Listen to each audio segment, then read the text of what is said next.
by meaning in itself, he uses his work to make a living, so yes. that is dignified, sensible, and necessary. Yes, but that is not quite enough to make one happy if one spends 8 hours a day in something which in itself has no meaning and interest except that one gains money from it. Well, by meaning and interest in work, maybe I'm pressing this unnecessarily hard. What specifically do you mean when a man works at a factory with a monkey wrench, let us say?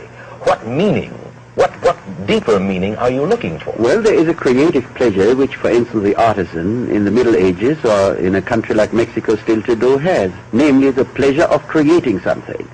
Now you find quite a few skilled workers who still have that pleasure. Maybe in a steel mill, maybe a worker who works with a complicated machine. He has a sense that he's creating something. But if you take a salesman who sells a useless commodity, he feels like a fraud and he hates his commodity like something. Mm-hmm. But you say a useless commodity if he sells toothbrushes or automobiles, television? Useless is a relative term. For instance, if in order to make his quota he has to make people buy things of which he knows they shouldn't buy them, then indeed, in terms of the needs of these people, they are useless, even if in themselves they are all right. In writing about men in America, you've talked frequently about what you call the marketing orientation. What do you mean by the marketing orientation, Dr. Fromm? I mean by that our main way of relating ourselves to others is like things relate themselves to things on the market. We want to exchange our own personality, or as one says sometimes, our personality package, for something. Now, this is not so true for the manual worker. The manual worker does not have to sell his personality. He doesn't have to sell his smile. But what you might call the symbol pushers, that is to say all the people who deal with figures, with paper, with men, who manipulate, to use a better or nicer word, manipulate men and signs and words. All those today have not only to sell their service, but in the bargain they have to sell their personality more or less. There are exceptions. So his sense of his own value must therefore depend upon what the market, in a sense, is willing to pay for him. Exactly. Just as a handbag which cannot be sold because there is not enough demand is economically speaking useless.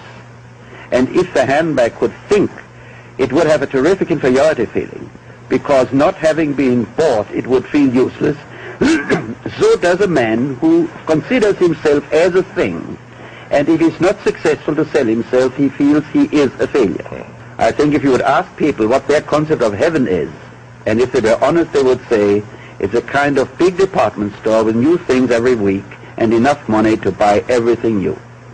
Happiness today, I think, is for most people the satisfaction of the eternal suckling to drink in more, this, that, and the other. And what should happiness be?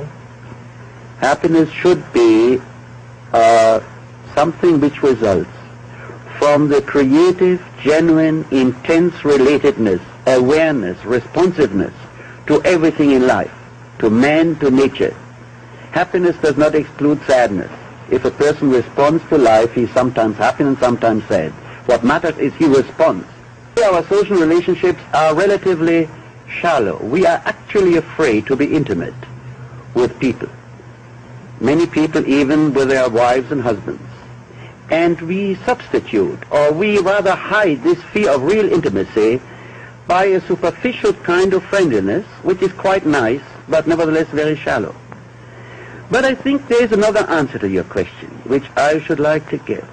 Actually, if you take the average American, and studies have shown that, he is really concerned only with private affairs, that is to say, with his health, his money, and family affairs. He is not concerned with his society. He talks about it. But, you know, if one speaks of being concerned, I mean something about which one loses one's sleep sometimes. Mm-hmm. And the average American never loses his sleep about affairs which relate to his society and to our whole country. That is to say, I mean, he has separated his private life from his existence as a member of his society and leaves that to the specialists in the government to take care of.